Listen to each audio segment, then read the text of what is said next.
కాకి. ఆ దేవుడు ఆజ్ఞాపించదును కాగే ఆజ్ఞೆಗೆ ಒಳಪಟ್ಟಿತು. ఈ రోజు ఎంతమంది దేవుని ఆజ్ఞకు విశ్వాసులు లోబడుతున్నారు? ಇವತ್ತು ಎಷ್ಟು ಜನ ದೇವರ ಆಜ್ಞೆಗಳಿಗೆ ವಿಶ್ವಾಸಿಗಳು ಒಳಗಾಗ್ತಾ ಇದ್ದಾರೆ.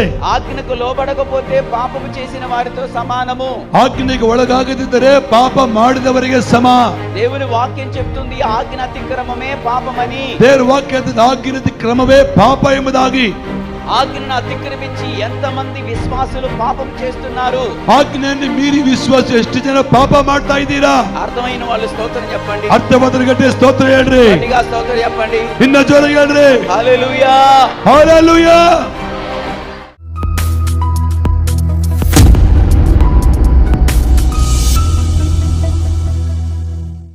రెండవ కాకిని గురించి చెప్తాను కొన్ని మాటలు. ಇವಾಗ ಎರಡನೇ ಕಾಗೆಯ ಕುರಿತಾಗಿ ಕೆಲವು ಮಾತು ನಿಮ್ಮ ಹತ್ರ ಮಾತಾಡ್ತೇನೆ.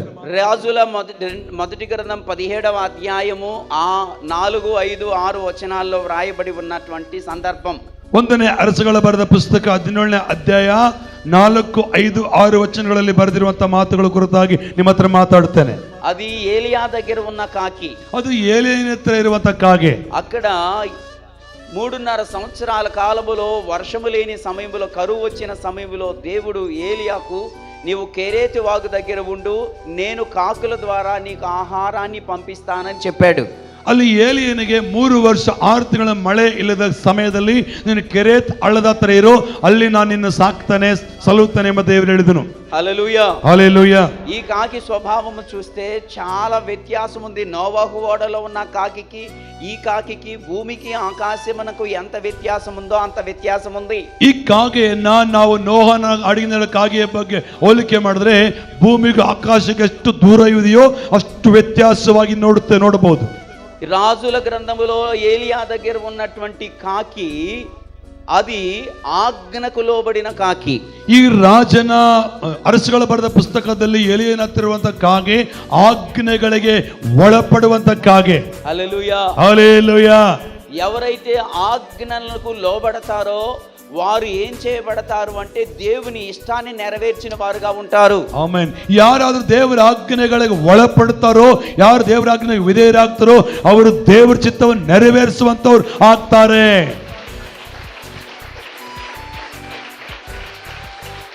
ఆ కాకికి దేవుడే ఆజ్ఞాపించాడని చదువుతాం. ಆ ಕಾಗೆಗೆ ದೇವರೇ ಆಜ್ಞಾಪಿಸಿದ ಎಂಬುದಾಗಿ ಓದ್ತೇವೆ. చదవండి తెలుగులో. ತೆಲುಗಿನಲ್ಲಿ ಒಂದ್ಸರಿ ಓದ್ರಿ. లోబడింది కాకి. ಆ ದೇವರು ಆಜ್ಞಾಪಿಸಿದನು ಕಾಗೆ ಆಜ್ಞೆಗೆ ಒಳಪಟ್ಟಿತು. ఈ రోజు ఎంతమంది దేవుని ఆజ్ఞకు విశ్వాసులు లోబడుతున్నారు? ಇವತ್ತು ಎಷ್ಟು ಜನ ದೇವರ ಆಜ್ಞೆಗಳಿಗೆ ವಿಶ್ವಾಸಿಗಳು ಒಳಗಾಗ್ತಾ ಇದ್ದಾರೆ. ఆజ్ఞకు లోబడకపోతే పాపము చేసిన వారితో సమానము. ಆಜ್ಞೆಗೆ ಒಳಗಾಗದಿದ್ದರೆ ಪಾಪ ಮಾಡಿದವರಿಗೆ ಸಮ. దేవుని వాక్యం చెప్తుంది ఆజ్ఞ అతిక్రమమే పాపమని. ದೇವರ ವಾಕ್ಯದ ಆಜ್ಞೆ ಅತಿಕ್ರಮವೇ ಪಾಪ ಎಂಬುದಾಗಿ. ఆజ్ఞను అతిక్రమించి ఎంతమంది విశ్వాసులు పాపం చేస్తున్నారు? ಆಜ್ಞೆಯನ್ನು ಮೀರಿ ವಿಶ್ವಾಸ ಎಷ್ಟು ಜನ ಪಾಪ ಮಾಡ್ತಾ ಇದ್ದೀರಾ? అర్థమైన వాళ్ళు స్తోత్రం చెప్పండి. ಅರ್ಥವಾದ್ರೆ ಗಟ್ಟಿ ಸ್ತೋತ್ರ ಹೇಳ್ರಿ. గట్టిగా స్తోత్రం చెప్పండి. ಇನ್ನ ಜೋರಾಗಿ ಹೇಳ್ರಿ. హల్లెలూయా, హల్లెలూయా. ఆజ్ఞకు లోబడింది ఈ కాకి. ఈనాటి దినాలలో దేవుడు ఆజ్ఞాపించాడు, అది చేయొద్దు, ఇది చేయొద్దు, ఇలా ఉండాలి, ఇలా ఉండాలి. ఉదాహరణకు మీ నోట బూతులైనను సరసోక్తులైనను ఉచ్చరించకూడదు, ఇది పరిశుద్ధులకు తగదని చెప్పాడు. ಉದಾಹರಣೆ ಹೇಳಬೇಕಂದ್ರೆ ಬಾಯಿಂದ ಸುಳ್ಳು ಮಾತನಾಗಲಿ ಕೆಟ್ಟ ಮಾತನ್ನು ಆಡಬಾರದು, ಇದು ನಿಮಗೆ ತರಹದಲ್ಲ ಎಂಬುದಾಗಿ ಹೇಳ್ತಾನೆ. కానీ చాలా మంది ಆದರೆ ಬಹಳ ಜನರು నోరు అదుపులో ఉండదు, ಅವರ ಬಾಯಿ ಅವರ ಹತೋಟಿಯಲ್ಲಿ ಇರುವುದಿಲ್ಲ, అపవిత్రమైన మాటలు మాట్లాడతారు, ಅಪವಿತ್ರವಾದ ಮಾತುಗಳನ್ನು ಮಾತನಾಡ್ತಾರೆ, ఆజ్ఞ అతిక్రమిస్తున్నారు, ಆಜ್ಞೆಯನ್ನು ಮೀರ್ತಾ ಇದ್ದಾರೆ. అది పాపం అవుతుంది, ಅದು ಪಾಪವಾಗ್ತದೆ. హల్లెలూయా, హల్లెలూయా. సంఘములో ఉన్నప్పుడు బాగుంటారు, ఇంటికి పోయిన తర్వాత నోటి బూతులు మాట్లాడతారు, వాళ్ళ ఆజ్ఞ అతిక్రమించిన వారితో సమానమే. ಸಭೆಯಲ್ಲಿದ್ದ ಬಹಳ ಚೆನ್ನಾಗಿರ್ತಾರೆ, ಮನೆಗೆ ಹೋದ ಬಹಳ ಕೆಟ್ಟ ಮಾತು ಮಾತಾಡ್ತಾರೆ, ಅವರೇ ಆಜ್ಞೆಯನ್ನು ಮೀರುವವರು. ఈరోజు దేవుని పిల్లలు చాలా మందికి తెలియక ఆజ్ఞను అతిక్రమిస్తున్నారు. ఏదేనో తోటలో ಇವತ್ತು ಅನೇಕ ದೇವರ ಮಕ್ಕಳು ಗೊತ್ತಿಲ್ಲದೆ ಆಜ್ಞೆ ಮೀರ್ತಾ ಇದ್ದಾರೆ. ಏದೇನ್ ತೋಟದಲ್ಲಿ ఆదాము అవ్వలకు దేవుడు తోట మధ్యలో ఉన్న మంచి చెడులను తెలియచేసే వృక్ష ఫలం తినొద్దు అన్నాడు. ಆ ಏದೇನ್ ತೋಟದಲ್ಲಿ ಆ ಆದಾಮ ಅವಳಿಗೆ ದೇವರು ತೋಟದಲ್ಲಿರೋ ಮಧ್ಯದ ಮರದ ಹಣ್ಣನ್ನು ತಿನ್ನಬಾರದು ಎಂಬುದಾಗಿ ದೇವರು ಆಜ್ಞಾಪಿಸಿದನು. ఆజ్ఞ అతిక్రమించి ఆ ఫలమును తిని వారు ఏదేని తోటలో నుండి నెట్టివేయబడ్డారు. ಆಜ್ಞೆ ಮೀರಿ ಆ ಹಣ್ಣು ತಿಂದು ಏದೇನ್ ತೋಟದಿಂದ ಹೊರಗೆ ಹಾಕಲ್ಪಟ್ಟರು. హల్లెలూయా. హల్లెలూయా. ఈరోజు చాలా మంది క్రైస్తవులు దేవుడు చేయొద్దన్నది ఇదిగో మనందరికీ ఆజ్ఞ ఏంటంటే బైబిలే దేవుని ఆజ్ఞ. ಇವತ್ತು ಬಹಳ ಜನರಿಗೆ ದೇವರು ಮಾಡಬೇಡ ಎಂಬುದು ಹೇಳ್ತಾನೆ. ನಮಗೆ ಆಜ್ಞೆ ಏನಂದ್ರೆ ಈ ಸತ್ಯವೇದ ನಮಗೆ ಆಜ್ಞೆ ಆಗಿದೆ. ఈ వాక్య ప్రకారం నడుచుకుంటే మనం ఆజ్ఞలను అనుసరించిన వారితో సమానం. ಈ ವಾಕ್ಯ ಪ್ರಕಾರ ಅನುಸರಿಸಿ ನಡೆಯುವುದಾದ್ರೆ ನಾವು ಆಜ್ಞೆಯನ್ನು ಅನುಸರಿಸಿ ನಡೆದಕ್ಕೆ ಸಮ. కీర్తనల గ్రంథం 119వ కీర్తనలో వాక్యము, ఉపదేశము, ఆజ్ఞలు, కట్టడాలు అని దేవుని వాక్యాన్ని గురించి చెప్పింది. 119ನೇ ಕೀರ್ತನೆಗಳಲ್ಲಿ ವಾಕ್ಯವು, ಉಪದೇಶವು, ಕಟ್ಟಳೆಗಳು, ನೇಮಗಳು ಎಂಬುದಾಗಿ ವಾಕ್ಯ ನಮಗೆ ಹೇಳಿಕೊಡುತ್ತದೆ. మరి దేవుని పిల్లలంగా మనం ఆజ్ఞను అతిక్రమించుచూ ఉన్నామా? జాగ్రత్తగా చూసుకోవాలి. ನಾವು ದೇವ್ರ ಮಕ್ಕಳದು ನಾವು ದೇವರ ಆಜ್ಞೆಯನ್ನು ಮೀರ್ತಾ ಇದ್ದೀವಾ ಇಲ್ಲವಾ ನಾವು ಬಹಳ ಜಾಗರೂಕತೆಯಿಂದ ನೋಡಿಕೊಳ್ಳಬೇಕು. సౌలు అనబడినటువంటి రాజు దేవుని ఆజ్ఞను అతిక్రమించి రాజరికాన్ని పోగొట్టుకున్నాడు. ಸೌಲು ಎನ್ನುವಂತ ರಾಜನು ದೇವರ ಆಜ್ಞೆಯನ್ನು ಮೀರಿದಕ್ಕಾಗಿಯೇ ಅವನ ರಾಜನ ಸ್ಥಾನವನ್ನೇ ಕಳ್ಕೊಂಡನು.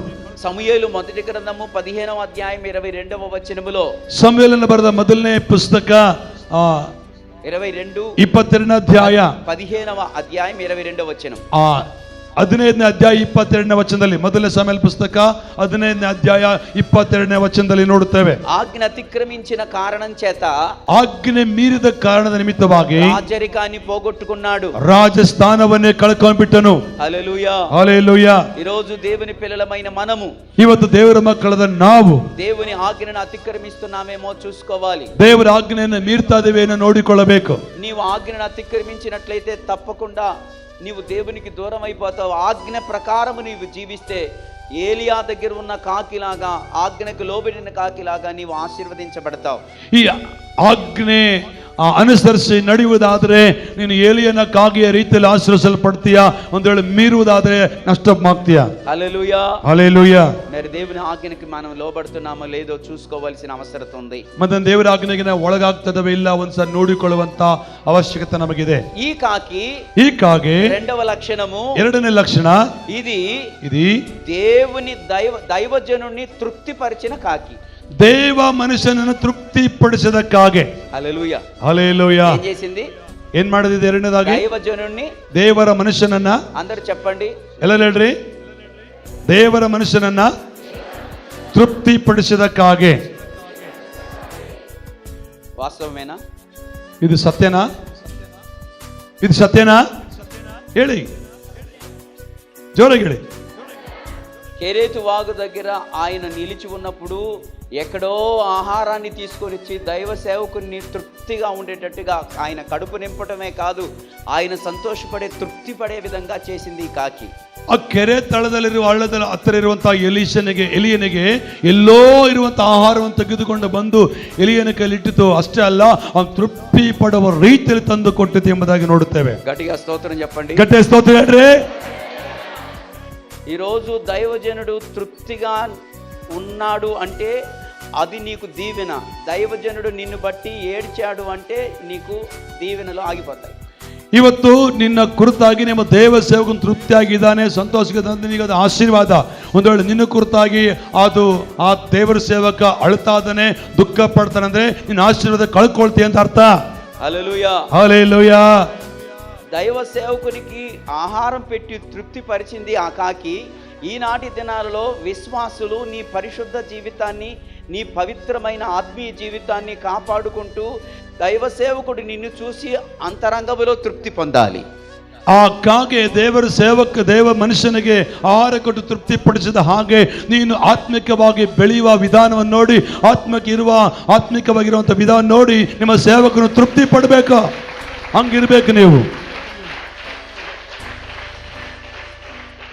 కొంతమంది విశ్వాసులు దైవ సేవకుని అసంతృప్తిగా బాధ పెడుతున్న వారు ఉన్నారు. ಕೆಲವು ಮಂದಿ ವಿಶ್ವಾಸಿಗಳು ದೇವರ ಸೇವಕನನ್ನ ಅಸಂತೃಪ್ತಿ ಮಾಡಿ ಬಾಧೆ ಪಡಿಸುವಂತ ವಿಶ್ವಾಸಿಗಳು ಕೂಡ ಇದ್ದಾರೆ. దైవ సేవకుడు ప్రార్థన చేసేటప్పుడు, ದೇವರ ಸೇವಕನು ಪ್ರಾರ್ಥನೆ ಮಾಡುತ್ತಿರುವಾಗ, ప్రభువా ఫలానా ఒక సువార్తం ఉంది, ఆమె చాలా మంచిది, సువార్తమ్మను దీవించు అని దైవ సేవకుడు ప్రార్థనలో నిన్ను జ్ఞాపకం చేసుకుంటే నీ కుటుంబానికి పిల్ల తరానికి దీవెనలు ఉంటాయి. ಪ್ರಾರ್ಥನೆ ದೇವರ ಸೇವಕನು ಪ್ರಾರ್ಥನೆ ಮಾಡುವಾಗ ದೇವರೇ ಒಬ್ಬ ಸುವಾರ್ಥ ಮೇಲೆ ಒಳ್ಳೆ ಭಕ್ತಿವಂತಳು ಒಳ್ಳೆ ಉತ್ತಮವಾದ ವ್ಯಕ್ತಿ ಎಂಬುದಾಗಿ ಧ್ಯಾನಿಸಿ ಪ್ರಾರ್ಥಿಸಿದ್ರೆ ನಿನ್ನ ಕುಟುಂಬಕ್ಕೆ ನಿನ್ನ ಮಕ್ಕಳಿಗೆ ಅದು ಒಳ್ಳೆಯದು.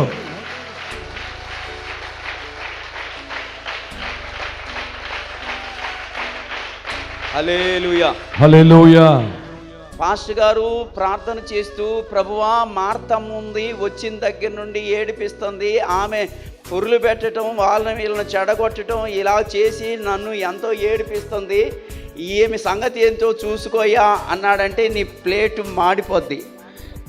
ದೇವರೇ ಮಾರ್ತಮ್ಮ ಅಂತ ಒಬ್ಬಮ್ಮ ಇದ್ದಾಳೆ ಸ್ವಾಮಿ, ಬಂದಾಗಲಿಂದ ನನ್ನ ಅಳಿಸ್ತಾ ಇದ್ದಾಳೆ, ಬಾಧೆ ಕೊಡ್ತಾ ಇದ್ದಾಳೆ, ಮಾತ್ರವಲ್ಲ ಎಷ್ಟೋ ಜನರನ್ನ ಆಯಮ್ಮ ಕಡಿಸ್ತಾ ಇದ್ದಾಳೆ, ಆಯಮ್ಮನ ಗುರುತಾಗಿ ನೀನು ನೋಡಪ್ಪ ಅಂತ ಹೇಳಿದ್ರೆ ನಿನ್ನ ಪ್ಲೇಟೇ ಬದಲಾಗ್ತದೆ. మార్తమ్మలు ఎవరన్నా ఉంటే క్షమించండి. ಒಂದು ವೇಳೆ ಮಾರ್ತಮ್ಮ ಅಂತ ಹೆಸರು ಯಾರಿದ್ರೆ ಕ್ಷಮಿಸ್ರಿ. మిమ్మల్ని అనట్లేదు, ನಾನು ನಿಮ್ಮನ್ನು ಹೇಳ್ತಾ ಇಲ್ಲ. దైవ సేవకుడు తృప్తి లేకపోతే నీకు ఆశీర్వాదం ఉండదు. ದೇವರ ಸೇವಕನು ತೃಪ್ತಿಯಾಗಿ ಇಲ್ಲದಿದ್ದರೆ ನೀನು ಆಶೀರ್ವಾದ ಹೊಂದಿಕೊಳ್ಳಕ್ಕೆ ಆಗುವುದಿಲ್ಲ. ప్రతి విషయంలో దైవ సేవకుడు నిన్ను బట్టి నీ ప్రవర్తనను బట్టి హ్యాపీగా ఫీల్ అవ్వాలి. ಪ್ರತಿ ವಿಷಯದಲ್ಲಿ ನಿನ್ನ ಕುರಿತಾಗಿ ನಿನ್ನ ನಡವಳಿಕೆ ಕುರಿತಾಗಿ ಸೇವಕರು ಸಂತೋಷವುಳ್ಳವನಾಗಿರಬೇಕು.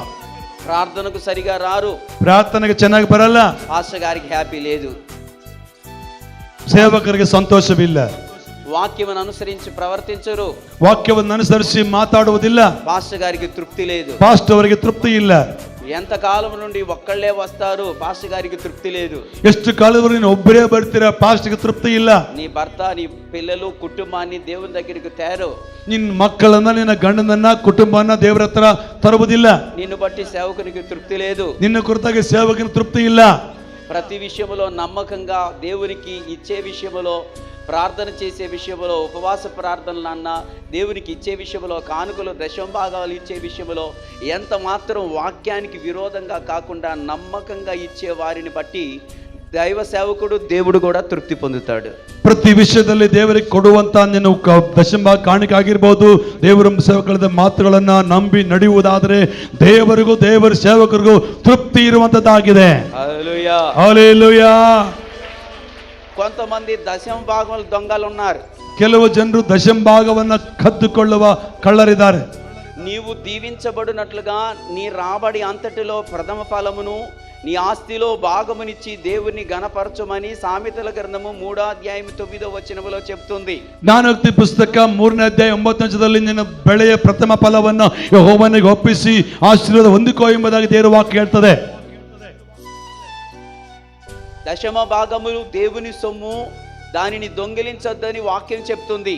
ದಶಮ ಭಾಗ ದೇವರ ಸೊತ್ತು, ಅದನ್ನು ಕದ್ದುಕೊಳ್ಳಬೇಡ ಎಂಬುದಾಗಿ ದೇವರ ವಾಕ್ಯ ನಮಗೆ ಹೇಳ್ತದೆ. దేవుని మందిరములో ఆహారం సమృద్ధిగా ఉండినట్లు మీ 10వ భాగమును దేవుని మందిరములోనికి తెండి అని దేవుని వాక్యం మలాకీ గ్రంథం 3:10 చెబుతుంది. ಮಲಾಕಿನ ಬರೆದ ಗ್ರಂಥ ಪುಸ್ತಕದಲ್ಲಿ 3:10 ನಿನ್ನ ಆಹಾರವನ್ನು ಶೂನ್ಯವಾಗದಂತೆ ಭಂಡಾರಕ್ಕೆ ತೆಗೆದುಕೊಂಡು ಬಾ ಎಂಬುದಾಗಿ ದೇವರ ವಾಕ್ಯ ನಮಗೆ ತಿಳಿಸಿಕೊಡುತ್ತದೆ. ఈనాటి దినాల్లో దశమ భాగం పాత నిబంధన గ్రంథంలో ఇప్పుడు లేదని చెప్పేవాళ్ళు ఉన్నారు. ಈ ದಿನಗಳಲ್ಲಿ ದಶಮ ಭಾಗದ ಹಳೆ ಒಡಂಬಡಿಕೆ ಕಾಲದಲ್ಲಿ ಇವಾಗ ಅದು ಇಲ್ಲ ಎಂಬುದಾಗಿ ಕೆಲವರು ಹೇಳೋರಿದ್ದಾರೆ. మనము అహరోను యాజక క్రమములో లేవు, మెల్కీషెదెకు యాజక క్రమములో ఉన్నాము. ನಾವು ಆರೋನ ಯಾಜಕರ ಕ್ರಮದಲ್ಲಿಲ್ಲ, ಮೆಲ್ಕಿಷನ ಯಾಜಕ ಕ್ರಮದಲ್ಲಿ ನಾವಿದ್ದೇವೆ. మన యేసు ప్రభు వారు మెల్కీషెదెకు యాజక క్రమములో షాలేము రాజుగా ప్రత్యక్షమయ్యాడు. మన యేసు ಕ್ರಿಸ್ತನು ಮೆಲ್ಕಿಷೆಲ ಯಾಜಕ ಕುಟುಂಬದಿಂದ ಶಾಲೋಮನಾಗಿ ಪ್ರತ್ಯಕ್ಷನಾಗಿದ್ದಾನೆ. మెల్కీషెదెకు క్రమము చొప్పున ఉన్న ప్రతి ఒక్కరూ దశమ భాగము దేవుని సొమ్మని గుర్తించి దానిని దేవునికి సమర్పించటం అనేది అవసరమైనది. ಮೆಲ್ಕಿಷೇದಕನಂತ ವ್ಯಕ್ತಿ ಕುರಿತಾಗಿ ದಶಮ ಭಾಗ ದೇವರಿಗೆ ಕೊಡುವಂತ ಪ್ರತ್ಯೇಕ ಆಹಾರ ಎಂಬುದಾಗಿ ಸಮರ್ಪಿಸುವಂತ ಆ ವಿಚಾರ ಇತ್ತು. చాలా మంది 100 రూపాయలు నీకు జీతం వస్తే, లేకపోతే లాభం వస్తే, పని కూలికి వస్తే 10 రూపాయల మీద మనసు పెట్టుకొని 10 రూపాయలను కూడా దొంగిలించి దేవుని ఆశీర్వాదాన్ని పోగొట్టుకుంటున్నారు. ಬಹಳ ಜನರು ಒಂದು 100 ರೂಪಾಯಿ ಸಂಪಾದನೆ ಮಾಡಿದ್ರೆ 10 ರೂಪಾಯಿಯನ್ನ ನೀನು ದೇವರಿಗೆ ಕೊಡದೆ ಅದನ್ನು ಕದ್ದುಕೊಂಡು ಎಷ್ಟೋ ಜನ ಆಶೀರ್ವಾದವನ್ನ ಕಳ್ಕೊಂಡಿದ್ದಾರೆ. క్రైస్తవులు అలా ఉండకూడదు. ಕ್ರೈಸ್ತವರ್ಣವಾಗಿರಬಾರದು. దేవుని సేవకుడు నీ ప్రవర్తనను బట్టి, నీ మాటలను బట్టి, నీ విశ్వాసమును బట్టి, నీ ప్రార్థనను బట్టి, నీవు దేవుని వాక్యానికి లోబడుతున్న దానిని బట్టి తృప్తిగా ఉండాలి. ದೇವರ ಸೇವಕನು ನಿನ್ನ ಮಾಡುವ ಪ್ರಾರ್ಥನೆ ಕುರಿತಾಗಿ, ನೀನು ನಡೆಯುವ ನಡವಳಿಕೆ ಕುರಿತಾಗಿ, ನೀನು ಆಡುವ ಮಾತಿನ ಕುರಿತಾಗಿ ಸೇವಕನು ತೃಪ್ತಿ ಉಳ್ಳವನಾಗಿರಬೇಕು. గట్టిగా స్తోత్రం చెప్పండి. ಗಟ್ಟಿಯಾಗಿ ಸ್ತೋತ್ರ ಹೇಳೋಣವಾ, జోరాಗಿ హల్లెలూయా. సేవకుడు దర్శనం కలిగి ముందుకు వెళ్ళి అనేక స్థలాల్లో సువార్త ప్రకటించి సంఘాలు స్థాపించాలని ఆశ కలిగి ముందుకు వెళుతుంటే, ಸೇವಕನು ದರ್ಶನವುಳ್ಳವನಾಗಿ ಅನೇಕ ಸ್ಥಳಗಳಿಗೆ ಸುವಾರ್ತೆ ಹೇಳಬೇಕಂತ ಆಶೆಯುಳ್ಳವನಾಗಿ ಮುಂದೆ ಹೋಗ್ತಾ ಇದ್ರೆ, చాలా మంది సేవకునికి సపోర్ట్గా ఉండక సేవకునికి ఎన్నుపోటుగా ఉంటారు. ಬಹಳ ಜನ ಸೇವಕರಿಗೆ ಬೆನ್ನೆಲುಬಾಗಿರದೆ ಬೆನ್ನು ಚುಚ್ಚುವ ತರ ಇರ್ತಾರೆ. హల్లెలూయా. ಹಲ್ಲೆಲೂಯಾ. పాస్టర్ గారి మీద సనగడం, ಪಾಸ್ಟರ್ ಮೇಲೆ ಗುನುಗುವುದು, రకరకాలైనటువంటి కామెంట్లు చేయటం, ತರತರವಾದಂತ ಒಂದು కామెంట్స్, చాడి ಹೇಳುವಂಥದ್ದು, ఇలాగూ సేవకునికి వ్యతిరేకంగా బాధను కలిగి చేసేవారుగా ఉండిపోతారు. ಈಗ ಸೇವಕರಿಗೆ ತುಂಬಾ ಬಾಧೆ ಕೊಡುವವರ ತರ ಇರ್ತಾರೆ. సేవకుడు నిన్ను బట్టి, నీ ప్రవర్తనను బట్టి తృప్తి చెందకపోతే నీవు సరైన ఆత్మీయతలో లేవు అని అర్థం చేసుకోవాలి. ಸೇವಕ ನಿನ್ನ ಕುರಿತಾಗಿ, ನಿನ್ನ ನಡವಳಿಕೆ ಕುರಿತಾಗಿ ತೃಪ್ತಿ ಇಲ್ಲ ಅಂದ್ರೆ ನೀನು ಆಶೀರ್ವಾದ ಹೊಂದಿಕೊಳ್ಳಕ್ ಆಗುವುದಿಲ್ಲ ಎಂಬುದಾಗಿ ಅರ್ಥ ಮಾಡಿಕೊಳ್ಳಬೇಕು. ఈ కెరేతు వాగు దగ్గరకు ఆహారము తీసుకొని వచ్చి దైవజనుడిని తృప్తిపరిచింది. ಈ ಕೆರೆ ಹಳ್ಳದಲ್ಲಿರುವಂತ ಎಲಿಯನ ಹತ್ರ ಆ ಆಹಾರ ತೆಗೆದುಕೊಂಡು ಬಂದು ತೃಪ್ತಿಪಡಿಸಿತು. హల్లెలూయా. హల్లెలూయా. హల్లెలూయా. హల్లెలూయా. నేను అంటాను, కాకి ముక్కుతో పట్టుకుంది కానీ నాలుగుతో నాకి చూడలేదు మాంసాన్నైనా రొట్టెనైనా. ನಾನು ಹೇಳ್ತಾ ಇದ್ದೇನೆ, ಕಾಗೆ ಮೂಗಿನಿಂದ ಹಿಡ್ಕೊಳ್ತು ಹೊರತು ನಾಲಿಗೆಯಿಂದ ಅದು ಮಾಂಸವ ಹೌದಾ ಅಲ್ಲ ಅಂತೇಳಿ ನಾಲಿಗೆಯಿಂದ ರುಚಿ ನೋಡಲಿಲ್ಲ ಕಾಗೆ. అమ్మో, దైవజనునికి నేను పాడు చేసిన ఆహారాన్ని, నా వెంగిలి చేసిన ఆహారాన్ని ఇవ్వకూడదని నిర్ణయం చేసుకుంది అది. ಆ ಕಾಗೆ ದೇವ ಮನುಷ್ಯನಿಗೆ ನಾನು ಎಂಜಲು ಮಾಡಿದ್ದನ್ನ, ನಾನು ತಿಂದಿದ್ದನ್ನ ಅದನ್ನು ಅವ್ರಿಗೆ ಕೊಡಬಾರ್ದು ಎಂಬುದಾಗಿ ತೀರ್ಮಾನ ಮಾಡಿಕೊಂಡಿತ್ತು ಆ ಕಾಗೆ. హల్లెలూయా. హల్లెలూయా. దైవజనుడిని తృప్తిపరిచేటువంటి విశ్వాసులు శ్రేష్టమైన ఆశీర్వాదాలు పొందుకుంటారు. ಆಮೆನ್. ದೇವರ ಸೇವಕನನ್ನು ತೃಪ್ತಿಪಡಿಸುವಂತ ವಿಶ್ವಾಸಿಗಳು ಶ್ರೇಷ್ಠವಾದ ಆಶೀರ್ವಾದವನ್ನ ಹೊಂದಿಕೊಳ್ಳುತ್ತಾರೆ.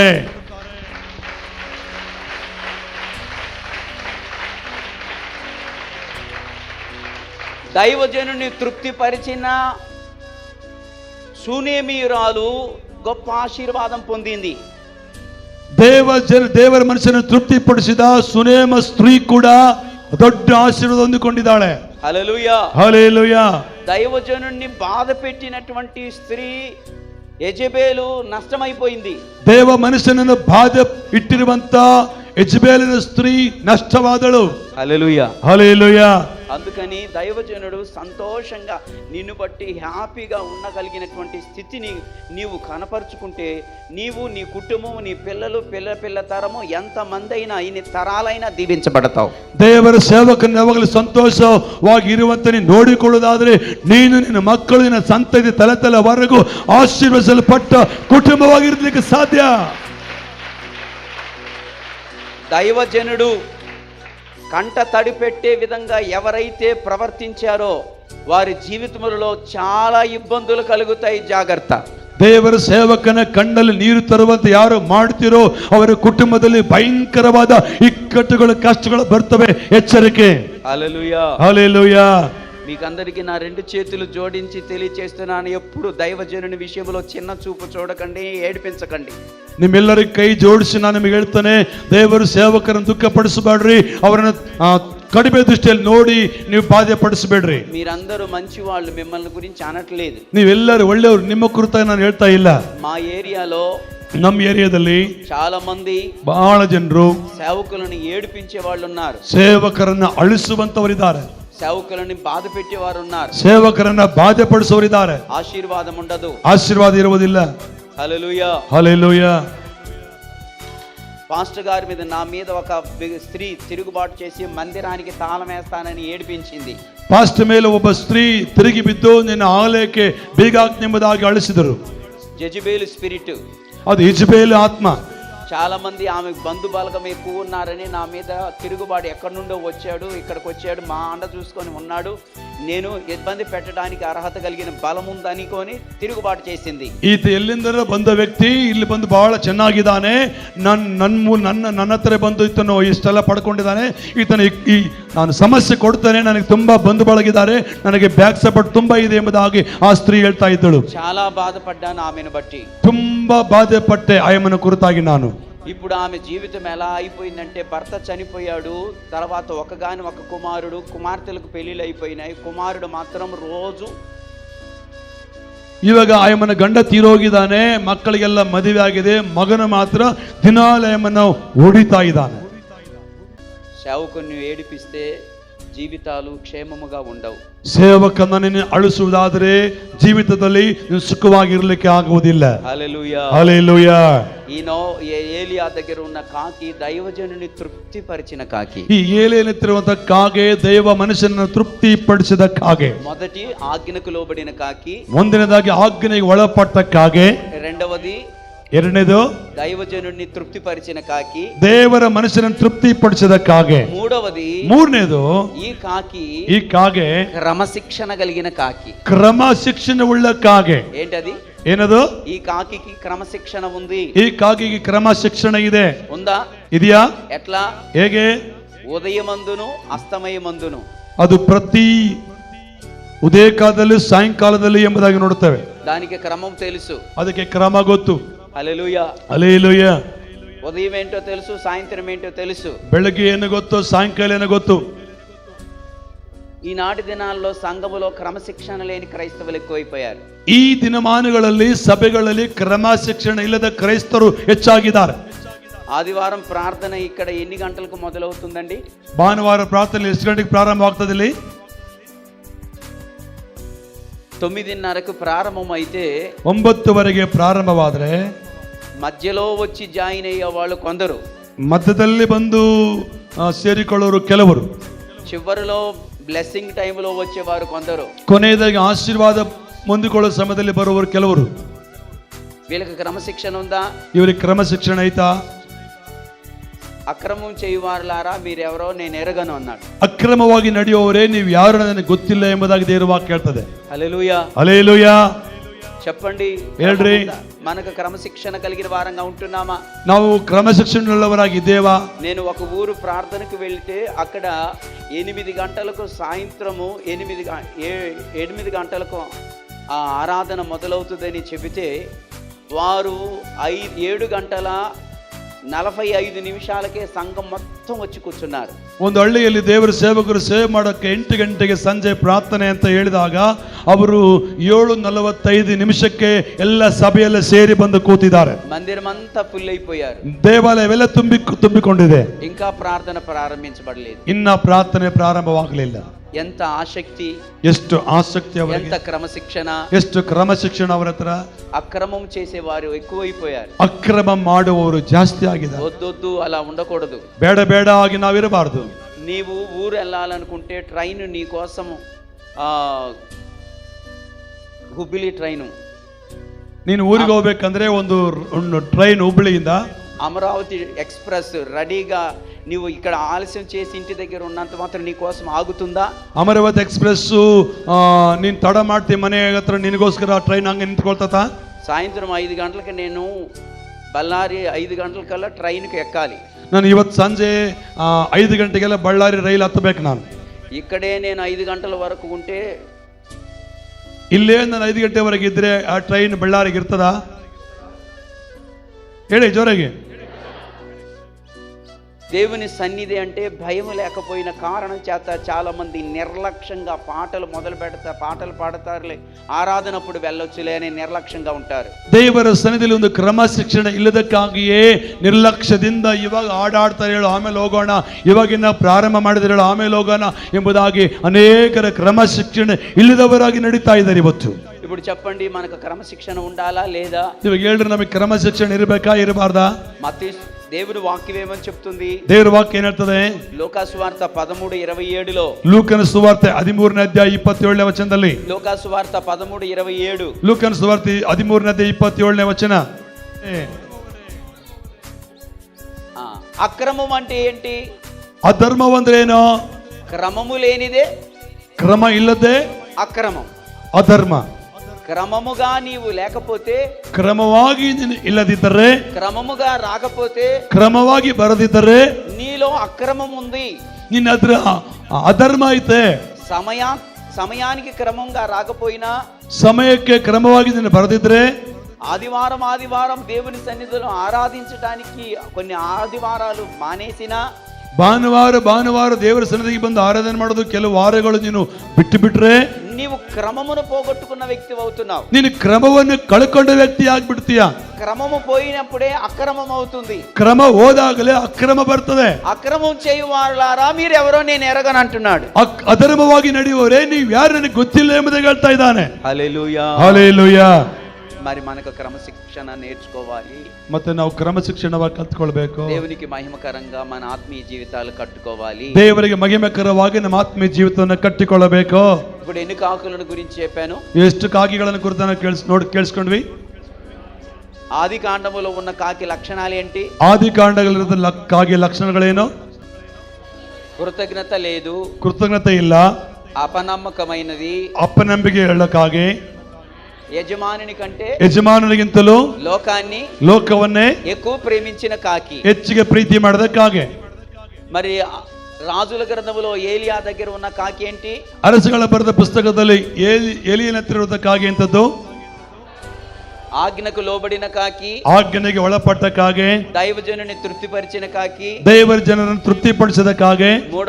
ಮೂರನೇದು క్రమశిక్షణ కలిగిన కాకి, ಕ್ರಮಶಿಕ್ಷಣೆ ಉಳ್ಳ ಕಾಗೆ.